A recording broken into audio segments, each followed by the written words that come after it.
Class 10th के प्यारे विद्यार्थी ध्यान दें, अब होगी आपकी बल्ले बल्ले, क्योंकि आज के इस वीडियो में हम गणित का सेट ए देखेंगे जो कि आपको 13 फरवरी के दिन बहुत ही अधिक मदद मिलने वाली इस पेपर से, है ना। क्लियर है। Hindi medium English medium same रहेगा, पूरा सोल्यूशन प्राप्त कराएंगे, वीडियो में लास्ट तक बने रहिएगा। पहला सोल्यूशन की ओर चलते हैं। पूरे टिक मार्क लगा दिए हैं। 96 और 404 का HCF 4 होगा। एक द्विघात बहुपद जिसके शून्य क्या होते हैं -3 एवं 4 होगा। यदि द्विघात समीकरण ax square plus B X plus C के शून्य अल्फा और बीटा हो तो अल्फा प्लस बीटा के मान होंगे तो माइनस में बी बटे ए। क्लियर है। यहाँ पर देखिए 3 आ जाएगा, इसमें 30 डिग्री और त्रिज्या आर वाले वृत्त को उस त्रिज्यखंड का क्षेत्रफल जिसका कोण पी डिग्री है, तो ये आपका सूत्र आ जाएगा। जैसे आप पेज पलटोगे तो आपके सामने आ जाएंगे रिक्त स्थान, वो भी मैंने पूरे भर दिए हैं ना। तो एक ऐसा समीकरण जिसका आलेख एक सरल रेखा में हो, है ना, सरल रेखा में हो, तो क्या कहलाएगा? रैखिक समीकरण होगा। समीकरण 3x square minus 2x plus 1/3 बराबर 0 का वियुक्तकर होगा तो क्या होगा? 0 होगा। समांतर श्रेणी -1 आ जाएगा। सर्वांग सम त्रिभुज होते हैं हमेशा समरूप होते हैं ना, क्या होते हैं? समरूप। और किसी बिंदु की y अक्ष से दूरी क्या कहलाएगी? x निर्देशांक कहलाएगा। स्पर्श बिंदु से जाने वाली त्रिज्या स्पर्श रेखा पर क्या होती है? लंब होती है। क्या होती है? लंब होती है।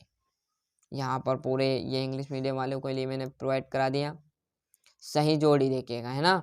समरूप त्रिभुज होते हैं तो एक वर्ग मूल बिंदु से x y के बीच की दूरी क्या कहलाएगी आपकी? जो कि आपका सूत्र है करनी में x square plus Y square. Sine 0 का मान आपका क्या आ जाएगा? 0। 1 प्लस कोट स्क्वायर थीटा, तो आपका कोसेक स्क्वायर थीटा। टेन 45 का मान आपका आ जाएगा 1। और शंकु का आयतन का सूत्र 1/3 पाई आर स्क्वायर एच रहने वाला है। क्लियर है। जैसे आप यहाँ पर देखोगे तो ये आपकी इंग्लिश मीडियम वालों की जोड़ी। एक वाक्य देखिएगा तो -2 आ जाएगा। दृष्टि रेखा की परिभाषा तो वस्तु और हमारी आंख से, क्या है? वस्तु और हमारी आंख से मिलने वाली रेखा क्या कहलाएगी? दृष्टि रेखा कहलाएगी। लिख लेना कि वस्तु और हमारी आंख को मिलने वाली रेखा ही दृष्टि रेखा कहलाती है। और वृत्त के चाप की लंबाई का सूत्र 2 पाई आर थीटा बटे 360। अर्धगोले का, अर्धगोला मतलब आधा गोला, तो क्या आ जाएगा? 2/3 पाई आर क्यूब। और ये माध्यमिक का सूत्र आ जाएगा। और निश्चित घटना की प्रायिकता हमेशा एक ही होती है। यहाँ पर लिखा हुआ है एक, ये इंग्लिश मीडियम वाले हैं उनके लिए भी पूरी चीज़ भर दी गई है। बस आपको कुछ नहीं करना है, स्क्रीनशॉट ले लेना और याद करने में जुड़ जाना है। इतना काम आप कर लोगे जिसमें आप क्लास 10th में टॉप कर दोगे। प्रत्येक प्रत्येक पूर्णांक प्राकृत संख्या होती है, बिल्कुल गलत बात है। X square minus 4x plus 4 बराबर 0 के मूल बराबर है सत्य। सत्यासत्य देखिए। समकोण त्रिभुज का क्षेत्रफल 1/2 आधार इंटू शीर्ष लंब होता है सत्य। ये भी सत्य। किसी घटना की प्रायिकता 1 से अधिक भी हो सकती है, बिल्कुल गलत है ना। यहाँ पर ये 5वां क्वेश्चन देख लीजिएगा। यहाँ से मैं बात करूँ तो आप देखिएगा छठे क्वेश्चन से 2 नंबर के क्या है? 156 को अभाज्य गुणनफलों के गुणनफल के रूप में व्यक्त कीजिए। ये इसका अथवा है इंग्लिश में, है ना। यहाँ पर इंग्लिश भी दिया हुआ नीचे, ये इसका अथवा, इसका नीचे इंग्लिश दिया हुआ है। कर लो ओके। क्लियर। इसका सोल्यूशन हम बात करें तो अगली वीडियो में आपको तुरंत हम प्रोवाइड करा देंगे, क्योंकि वीडियो थोड़ा सा बड़ा बन रहा है, इसलिए क्या करेंगे जितना याद है आपको उसने की आप प्रैक्टिस करो। अगली वीडियो में क्या करेंगे, हम इसका सोल्यूशन आपको प्रोवाइड कराएंगे। ये देख लीजिए। द्विघात व्यंजक x square plus 7x plus 0 के शून्य ज्ञात कीजिए। ये सिंपल प्रश्न आपका आएंगे।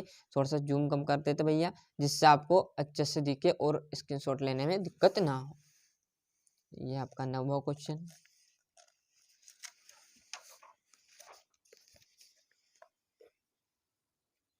ये आपका 10वां। ये आपका यहाँ पर देखोगे तो 11वां।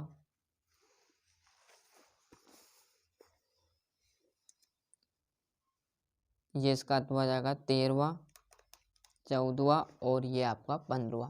क्लियर है। जैसे आप पेज पलटोगे तो आपको 15वां का यहाँ पर अथवा भी मिल जाएगा सामने। 16वां, ये उसका अथवा। यहाँ से हम देखेंगे तो ये आपका 17वां आ जाएगा। जिसका अथवा 18वां, ये आपका 18वां का अथवा। जैसे हम देखेंगे यहाँ पर 18वां के बाद ये आपका 19वां, ये 20वां और ये उसका अथवा रहने वाला है। यहाँ से मैं बात करूँ तो 21वां, ये इसका अथवा 22वां और लास्ट जो बचा हुआ आपका 23वां। पहले इसका 22 का अथवा आएगा और लास्ट में 23वां। क्लियर है? ये इंग्लिश में भी है, इसलिए बड़ा पेपर हो जाता है। इंग्लिश में लिखा आता है ना, जैसे यहाँ पर लिखा हुआ है ये, है ना। तो बढ़िया से मेहनत कीजिएगा और इस बार क्लास 10th में अच्छे से परसेंट बनाने। तो इस प्रकार मैंने आपको यहाँ पर गणित का जो सेट है था वो पूरा प्रोवाइड करा दिया। तो जिस विद्यार्थी को क्लास 10th में देखो अच्छे से परसेंट बनानी है, वो क्लास 10th में गणित के पेपर मैंने पूरे प्रोवाइड करा दिए। नहीं देखे हैं तो देख लेना। साथ ही में जो आल सब्जेक्ट है, बाकी के आपके सब्जेक्ट है, उनके भी आपके चैनल पर डल चुके हैं। नहीं याद है तो प्ले लिस्ट में जाइएगा, वहाँ पर आपको सभी जो पेपर है उनके अलग अलग यहाँ पर पेपर मिल जाएंगे। वहीं से आप पूरा पेपर याद कर लीजिएगा और वहीं से अच्छे से मेहनत करके इस बार क्लास 10th में आप टॉप कर सकते हो। अभी तक आपने चैनल सब्सक्राइब नहीं किया तो फटाफट चैनल सब्सक्राइब कर लीजिएगा, साथ ही साथ नोटिफिकेशन ऑन करते चलिएगा।